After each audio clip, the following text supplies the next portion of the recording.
parang model na naman ako ng mga fruits. Diba? Galing dito ng Valenzuela. Fresh from the tree. Oh, look at that. Oh. Fresh from the tree yan. Ang dami. Yes. Puno ng mga biyanan ng anak ko sa Valenzuela. As you see, dumalaw sila uli ngayon dahil meron kaming family outing. Alam mo naman, kailangan nagkaroon ng time para sa mga pamilya.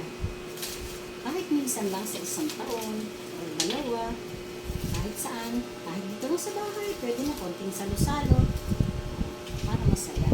Nakakamustahan, tsaka kikitaan. Hindi sapat ang cellphone, video call. Kailangan may personal na bonding. So, bukas, ewan ko kung saan kami dadali ng aming mga paa. Basta nandito yung mga batang yan, nag-complete ang pamilya. O, siyempre, gogora na. Ewan ko saan. O, Nico. Next time, kayo naman ang nakakasama para kompleto, ulit tayo. At doon sa nasa tiyan ng aking isang anak, malapit na rin lumabas. Ilang buwan na lang para sa pagdagdag uli sa pamilya. So, tingnan mo uli ito. Nikki, gusto mo ba ito? Nico. ito. Yung iba kasi nabuksan na nung tatay.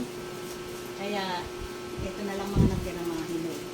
Pero matatamis daw yan kahit yan ay mga kulay green. Okay mga anak, o sino ba may gusto?